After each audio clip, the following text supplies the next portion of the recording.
On dit que le meilleur moyen de connaître quelqu'un et surtout de connaître son avenir, c'est de regarder la colonne de ses passifs, c'est-à-dire la colonne de ses dépenses. Comment est-ce qu'il dépense son argent et dans quoi il dépense son argent? Est-ce qu'il dépense son argent pour se faire plaisir au jour le jour et il s'oublie, il ne capitalise pas sur le lendemain?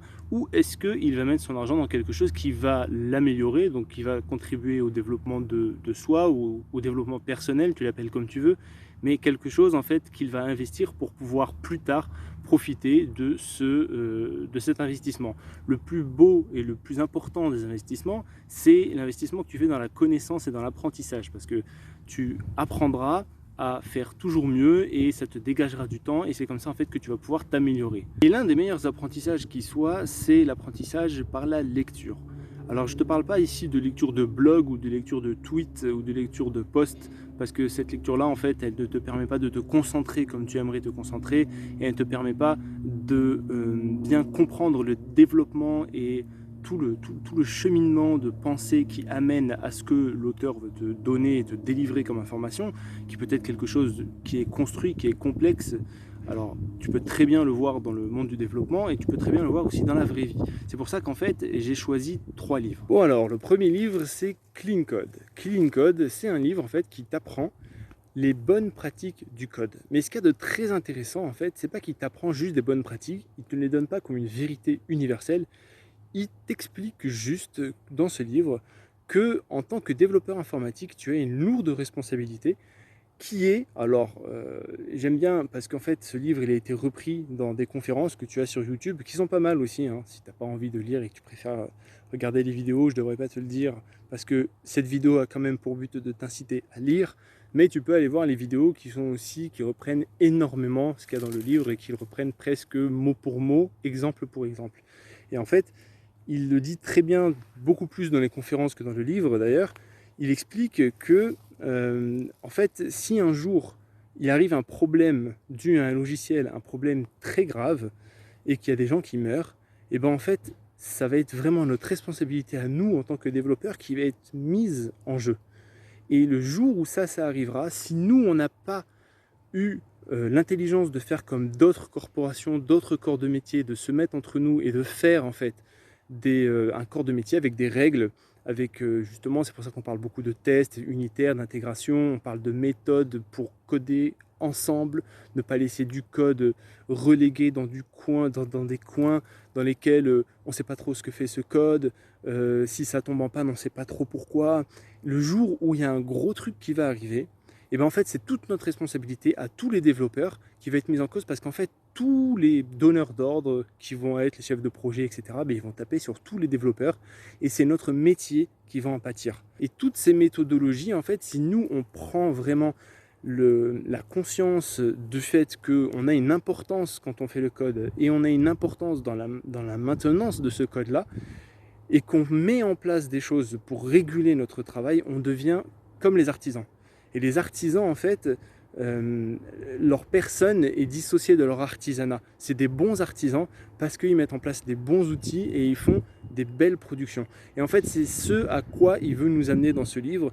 Et il y a vraiment je dirais une philosophie du code, mais je trouve que ce serait beaucoup plus explicite de dire un professionnalisme, en fait, qui transparaît dans ce livre, que je trouve malheureusement pas partout chez les développeurs. Parce qu'aujourd'hui, ben voilà, on nous appelle quand même, on nous a appelé à une époque des pisseurs de code, on disait qu'on mettait les mains dans le cambouis. C'est vraiment quelque chose qui est vu comme très sale le code par tous ceux qui vont être donneurs d'ordre, qui ne font pas du code, qui vont être commerciaux, qui vont être chefs de projet, etc. Et ça, c'est pas normal. C'est pas normal parce que justement notre profession n'est pas reconnue comme un artisanat et on a notre part de responsabilité dans le fait que quand on code avec nos pieds et on ne veut pas prendre la peine de faire un bon boulot qui est maintenable, qu'on peut justement se transmettre l'un à l'autre. Et si on mettait en place certaines bonnes pratiques, certaines bonnes manières de coder, certains bons outils, eh bien on deviendrait des artisans et on aurait un artisanat, un corps de métier à part entière. Le deuxième livre que je veux te présenter, si tu as déjà écouté le podcast que j'ai fait chez Développeurs Libres, donc le podcast de Quentin, je te mettrai le lien dans la description si tu veux, ainsi que le lien des 3 livres que je te conseille. qui sont des liens affiliés si tu veux aider un peu la chaîne, parce qu'il y a beaucoup de projets que j'ai en tête et que j'ai envie de faire partir à partir de septembre. C'est la rentrée, on reprend. Ils seront dans la description, donc ces liens. Et donc avec Quentin, j'avais fait un podcast et je lui avais donc conseillé un livre, parce que le podcast était un peu sur ce modèle-là, on conseillait un livre. Et le livre que j'avais conseillé, c'était un livre qui n'avait rien à voir avec le développement. Ce livre que je lui ai conseillé, c'est le livre que je te conseille aujourd'hui, qui s'appelle donc Père riche, Père pauvre de Robert Kiyosaki. C'est un livre qui, pour moi, pour un entrepreneur, pour quelqu'un qui veut se lancer un peu, je dirais, dans le monde des affaires, entre guillemets, mais dans le monde de l'argent, en fait, est très important. Surtout si tu as un rapport avec l'argent qui est un peu biaisé, ce qui est le cas de beaucoup d'entre nous. Beaucoup d'entre nous, en fait, ont un rapport avec l'argent qui n'est pas tout à fait sain. Et bien, en fait, tout simplement parce que l'argent, socialement, représente quelque chose. Et on ne peut pas dissocier la représentation sociale de ce qu'est l'argent. Et malheureusement, on se fait des idées de ce qu'est l'argent, et au final, il nous passe entre les doigts, surtout parce que on se le représente d'une manière qui ne nous permet pas en fait d'avoir une relation saine avec lui. On en a peur, ou alors c'est ce qui explique par exemple qu'il y a des gens qui gagnent au loto et qui perdent toute leur fortune. Comment c'est expliqué ça? C'est expliqué justement par ça, par le fait que l'argent, eux, n'ont pas fait l'effort de l'acquérir, n'ont pas fait l'effort d'avoir des intelligences financières qui leur permettent de gagner cet argent, de le conserver, de le placer, etc.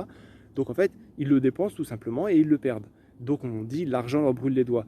Et voilà, souvent on a des choses éducationnelles qui font qu'on nous explique que l'argent c'est comme si, il faut avoir un boulot, il faut avoir un salaire, c'est ton patron qui te paye, c'est un peu comme à l'école, quoi. C'est un peu le problème que j'ai avec le salariat, le malaise que j'ai un peu dans le salariat, c'est ça, tu peux pas en fait être dans une posture où c'est toi qui crée de la valeur, parce qu'en fait on te paye du temps. Et toutes ces notions-là, en fait, font dans ton esprit des choses, font un subconscient par rapport à la valeur de l'argent, qui fait que des fois, quand tu veux mener des projets, ça te bloque. Et c'est pas sale de parler d'argent, parce qu'en fait, en réalité, le premier, comme tu le sais, si tu suis sur la chaîne, je fais pas mal de projets à côté. Donc je monte une boîte, j'ai envie de monter une seconde derrière, j'ai envie de monter un projet de start-up. C'est des choses auxquelles dans le passé j'aurais jamais cru moi personnellement, mais en fait voilà, c'est en s'éduquant, en éduquant sa personne, en faisant une éducation financière. Et quand tu commences à faire ça, le premier problème qui se pose, c'est un problème d'argent. Et les boîtes elles coulent parce que souvent c'est des problèmes d'argent, parce que c'est de la mauvaise gestion, parce que les personnes en fait ont de l'argent, et souvent en plus c'est des subventions qu'on va chercher, donc c'est de l'argent gagné. Et c'est pas de l'argent, en fait, non, c'est même pas, c'est pas gagné, pardon, c'est plutôt de l'argent donné. Et c'est pas de l'argent gagné, c'est pas la même chose, parce que quand tu gagnes ton argent, tu en fais pas la même chose que quand on te le donne. Et donc en fait, voilà, souvent les boîtes coulent à cause de ça. Et enfin, troisième et dernier livre de cette sélection, c'est un livre que j'ai envie de remettre au goût du jour. C'est un classique, il est très ancien, ça a été écrit par un grec. Donc en fait, ce livre s'appelle le Manuel d'Épictète, puisque c'est Épictète qui l'a écrit, et le titre, c'est Ce qui dépend de nous. Et en fait, ce livre-là, il faudrait, je pense, le remettre au goût du jour, parce que c'est un livre qui t'apaise sur beaucoup d'aspects de tout ce qui se passe en ce moment dans le monde. Parce qu'on dit que le monde va mal et qu'il y a beaucoup de choses qui se passent, et pourtant, on est quand même assez bien loti, mais on sent en nous qu'on n'est pas bien, alors qu'on est pourtant bien loti par rapport à certaines époques. On n'est pas là à se battre sur des champs de bataille, à se couper des mains au sabre. Donc on est quand même assez bien loti, mais on ne se sent pas bien loti, et on se sent mal, et on se sent préoccupé. Et en fait, ce manuel, qui est un tout petit manuel, t'explique comment est-ce que tu dois te positionner, et comment tu peux te positionner dans le monde pour pouvoir libérer ton esprit de ce qui ne doit pas te préoccuper. Tu dois te préoccuper, et c'est ce que nous dit Épictète dans ce manuel, que de ce qui dépend de toi. Parce qu'au final, tu ne peux agir que ce sur quoi tu peux agir. Et ce sur quoi tu ne peux pas agir, tant que tu ne peux pas agir dessus, ne doit pas te concerner. C'est pas du fatalisme, c'est en fait du réalisme, dans le sens où C'est pas un livre qui te dit c'est bon, arrête d'aller dans l'associatif, arrête d'aider les gens, etc. Bien au contraire, c'est un livre qui te dit tu as tes responsabilités et tu dois t'y limiter, mais tu dois le faire bien. Et ce qui t'empêche de faire ce dont tu es responsable et ce dont tu es capable, c'est quand tu vas en fait envier et être mal à l'aise, et être, c'est vraiment le mot, c'est l'envie, quand tu vas envier des choses que tu ne peux pas avoir et qui ne sont pas à toi. Par exemple, pour faire le lien avec le livre juste d'avant, quand tu n'as pas d'argent, en fait, ce que tu veux plus que tout, c'est avoir l'argent de l'autre. Et ça, en fait, il explique que c'est un très très très mauvais processus parce que au final, tu as été mis à un endroit en fait et tu peux être bon à cet endroit et donner le meilleur de toi-même à cet endroit, et c'est ce que tu dois faire, c'est ta mission sur terre, c'est ça, c'est de donner le meilleur de toi-même avec ce que tu as comme arme. Donc oui, il y a des choses qui sont injustes dans le monde, oui, alors il n'en parle pas, mais on peut très bien faire le parallèle avec, oui, voilà, il y a des inégalités sociales, oui, il y a du racisme, oui, il y a des...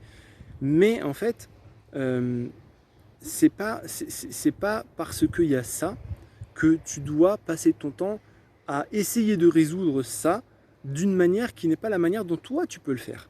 Toi, en étant meilleur à ton niveau, toi en étant et en faisant les choses, en fait, tu as tellement plus d'impact, mais surtout de développement de toi et de rayonnement autour de toi, que en fait tu perds ton temps à faire autre chose. Et vraiment ce livre, je le dis avec des mots qui sont les miens, mais je ne suis pas un philosophe antique, et avec les mots qui sont les siens, c'est beaucoup plus percutant, et je te conseille vraiment de lire ce livre.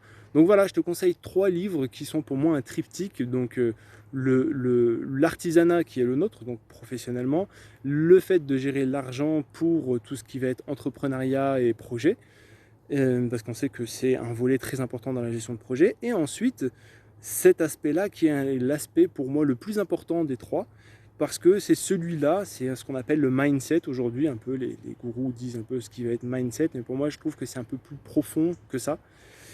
C'est pas juste un mindset superficiel pour gagner de l'argent, ou c'est vraiment une manière de penser profonde qui va impacter tout ce que tu vas faire dans ta vie. Et c'est justement ces 3 sujets-là qui sont des sujets extrêmement importants, qui sont 3 domaines extrêmement importants de ta vie, qui sont indissociables puisqu'ils constituent ta personne. N'hésite pas à me dire ce que tu en penses dans les commentaires, c'est très important pour moi que tu me fasses des retours, que je sache un peu si je parle dans le vent ou si vraiment ça sert à des gens. N'hésitez pas à me dire en fait dans les commentaires ce que vous en pensez. Et pourquoi pas venir échanger, et donc on peut en échanger sous la vidéo ou alors sur le Discord. Là, le mois de septembre arrive, donc le soleil est encore là, mais il va y avoir un peu moins de soleil, donc c'est la fin des vacances, on va reprendre le boulot. En septembre, je repasse full time, donc il devrait y avoir plus de vidéos, plus de contenu, et il y a une formation que j'ai envie de mettre sur YouTube en ce moment. Donc normalement, il devrait y avoir pas mal de contenu qui arrive, restez connectés, n'oubliez pas de vous abonner, d'activer la cloche et de commenter. À la prochaine vidéo. Ciao.